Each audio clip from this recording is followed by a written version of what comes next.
Көк пен жер, ай мен күн, бір-бірінен алшақ болғанмен, Тәңірдің өзі жарастырған жұп сияқты көрінет маған. Көк болмаса, жер ырысын бер алмас еді. Күн болмаса, ай көрінбес еді. Бірақ екеуі екі жақта алыста, қашықта.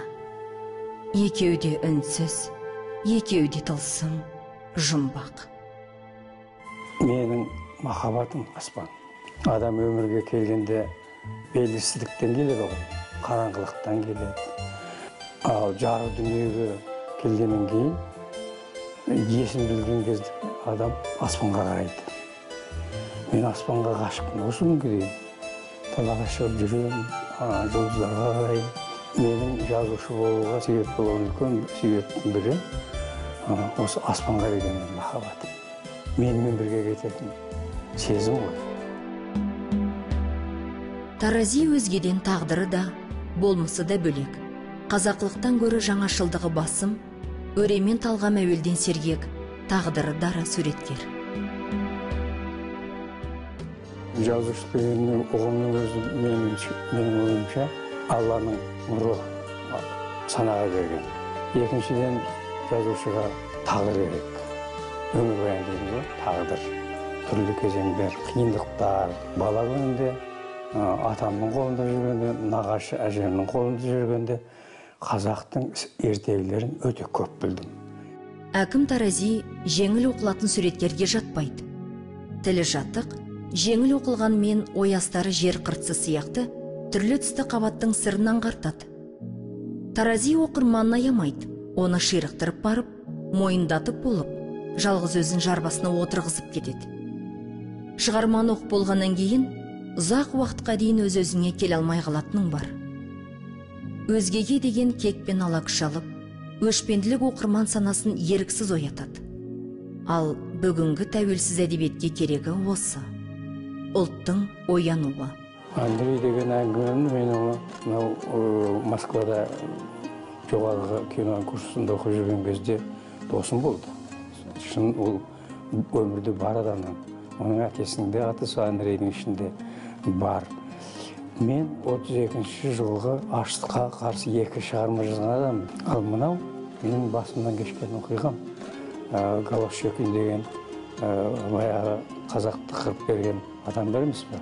Сонымен көрші тұратын КГБ қызмет істеген армян қызының тағдыры.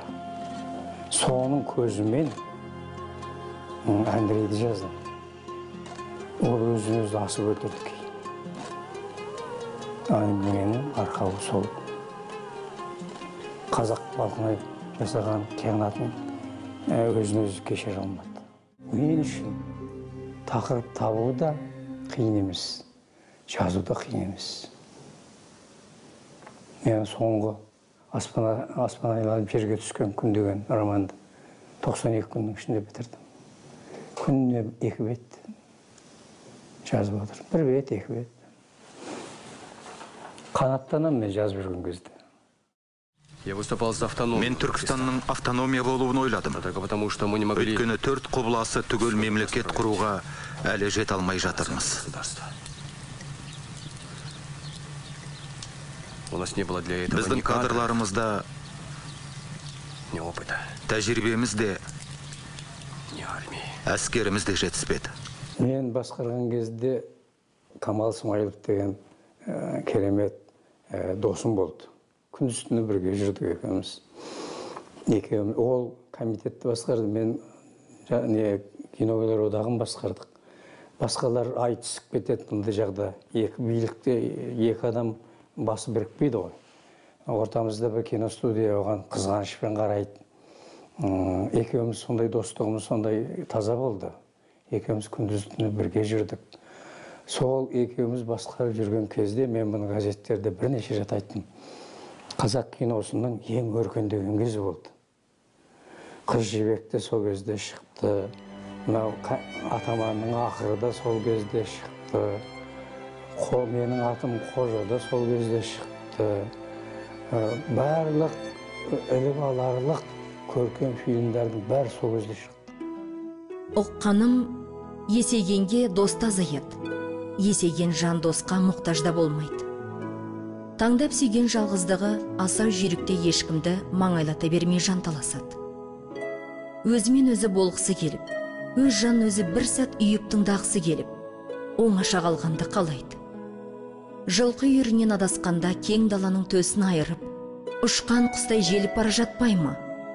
Парлап бара жатқан бойыңдағы ашы терме, ашы жас па? Жаратылысы ғана білер. Жаратылысқа жан бағынады. Жанды бағынышта ұстаудың қаншалықты қауіпті екенін бәлкім білетіндер де бар шығар.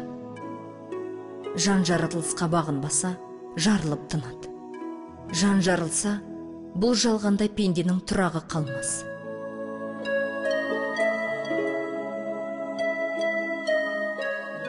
Тағдырым маған қанша жас берсе де ризамын деп ойлаймын. Мен Аллаға жалбарынғанда айтамын, қанша жас берсеңіз, өзің құзырыңда. Қиындық көрмей, бала шағамның азамат болғанын көріп, немере көрсем деп армандаймын. Розаның бір салиқалы, беделінің өсіп, ана жазушы, биіктеп, екі баланы менсіз де асырайтын кезге жетсе, шіркін-ай деп ойлаймын. Арманым сол. Ал ажал келеді, оған дайын жүру керек. Құранда айтады ғой, сен қайда қуаның керек дейді. Маған келесің, менің қасыма келесің. Әрине қимаймыз ғой, пендеміз. Пенде әкім қимайды. Бірақ жазушы тарази біледі алдында тұрған ұлы кезең. Оған өзіңді өзің көндіріп бару керек. Жазушы өзінің кейіпкерінен жоғары тұру керек. Көктен қарап тұратын сияқты болу керек. Көктен, анау Олаш қой, анау Сәнжан қой, анау Ботабай қой, анау менің перизатым қой. Сөйтіп жоғарыдан қарай білу керек жазушы.